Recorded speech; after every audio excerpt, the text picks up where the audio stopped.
tuduh Anda akan jadi narapidana.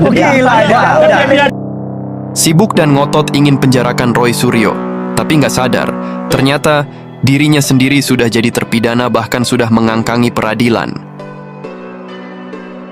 Anda pasti masuk karena hukum yang akan mengurung Anda, bukan Pak Jokowi. Emang Bang Silvan diangkat jadi Kapolri nih, kok bisa memastikan masuk, Bang? Oh, bukan. Selamat kalau jadi Kapolri. Yang masuk semua yang otaknya dipakai. Lah, lu sendiri ngapain? Lu tuh harusnya di penjara, malah masih nol di TV. Otak dipakai otak. Beginilah cara berkelitnya mafia yang sudah menghina peradilan, seakan merasa paling hebat, merasa paling kuat, bisa penjarakan orang lain, saat dirinya bersalah dan resmi jadi terpidana merasa aman dan paling benar kelakuannya. Karena merasa negara dan penegak hukum tidak ada yang berani melawannya. Bahkan tidak ada satupun yang berani menangkap dan menahan dirinya. Betapa rendah dan kecilnya penegak hukum di mata Sylvester Matutina. Jadi, saya kasih tahu ya. Saya keberatan host, saya keberatan. Ibu Kurnia, Ibu, saya mau tanya, Anda pesan kepada polisi? Ibu Anda pesan kepada polisi? Bapak Ibu, Kesana. Ibu tetap di sana. Kesana? Ibu tetap di sana. Oh, pesanan ya? Ibu tetap di sana. Bicara saya. Akan tetapi yang namanya bangkai, suatu saat akan tercium. Sepandai-pandainya Sylvester Matutina, masih kalah cerdik dibandingkan Roy Suryo. Roy Suryo mampu ungkap perbuatan pidana sang bandit mafia peradilan. Harusnya masuk tahanan 1 tahun 6 bulan. Saya sudah menjalani proses Kapan? itu. Dan kau tidak perlu tahu itu. Kau siapa? Tidak ada. Ibu ada jelaskan Nggak bisa. Kapan Saya kamu masuk bukan penjara? penyelenggara negara.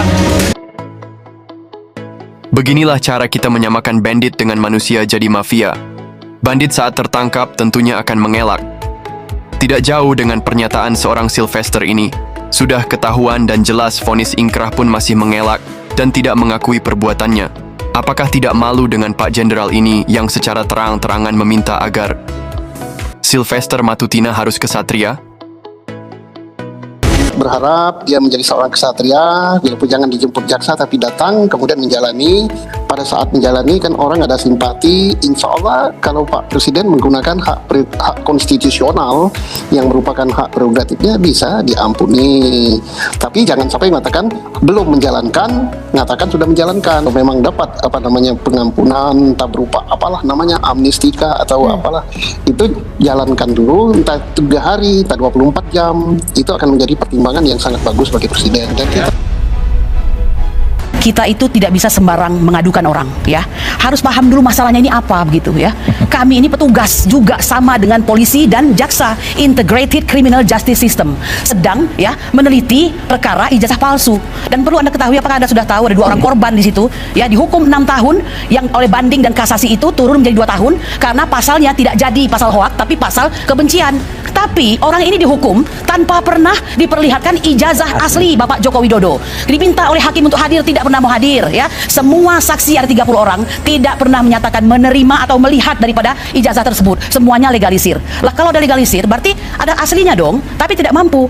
Egy Sujana, Presiden TPUA menanyakan kepada jaksa, kalau begitu mana aslinya? Tidak ada, Bang. Kami terima dari Pak Polisi hanya begini. Kalau begitu, bagaimana bisa naik jadi P21? Ini kekejaman, kezoliman luar biasa. Apakah karena dia seorang Jokowi? Ini begitu? betul ditanyakan. Ya. Dan jawabannya seperti ya, tidak seperti ada. itu. Karena ini Dalam penting persidangan informasinya. tidak ada ijazah aslinya. Ini kami hanya terima legalisir saja. 30 saksi itu. Semuanya seperti itu. Oke. Anda bayangkan. Dan bisa dihukum orang.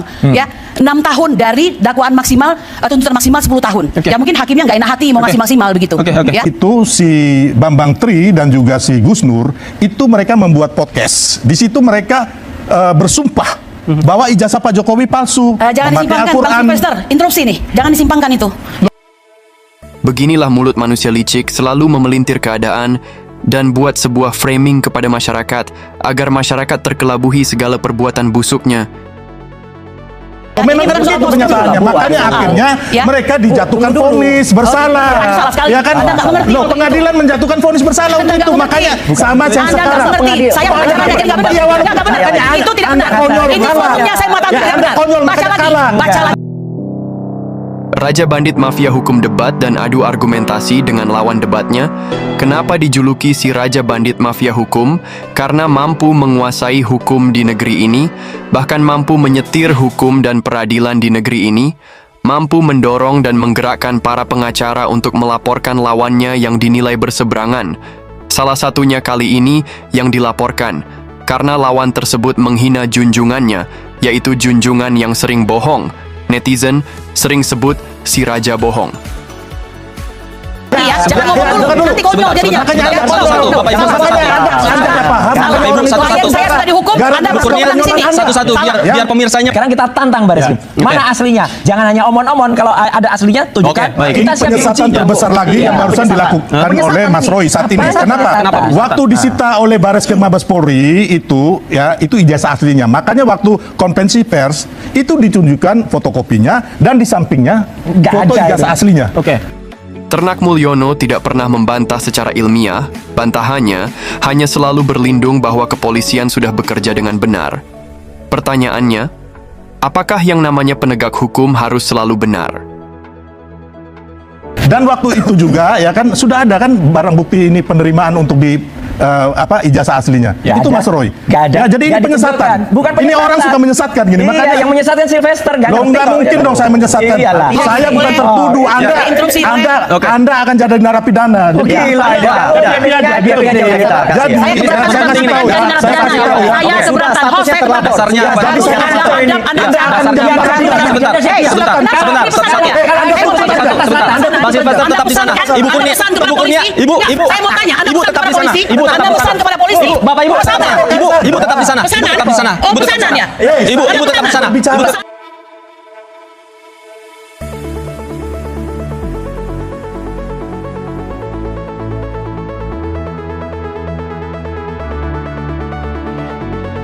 Saya bukan penjilat, Bapak Ibu.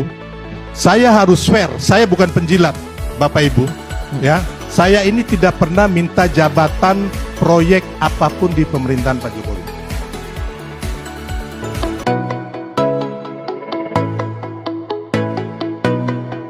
Sebetulnya apakah hukum memang membolehkan seorang terpidana yang kasusnya sudah berkekuatan hukum tetap tapi tidak ditahan? Oh, tentu tidak. Batasannya kita sudah punya surat edaran Mahkamah Agung tahun 1983 SEMA 21 itu rata-rata putusan itu kalau sudah dibacakan itu 7 hari atau paling lama 14 hari itu harus dikirimkan salinan putusan.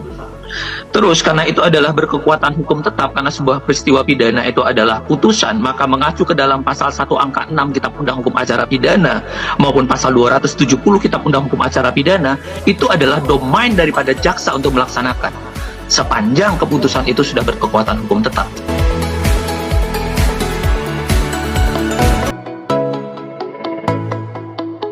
Kemudian agak susah buat kita ya menghubungi Bang Sylvester. Ya kalau sulit hubungi kan itu kan saya kurang tahu, yang pasti kan kejaksaan kepolisian kan punya cara untuk mendeteksi di mana dia berada. Jangan pengecut lah, masa kabur gitu loh. Gitu, dia bilang kami penjilat. Jadi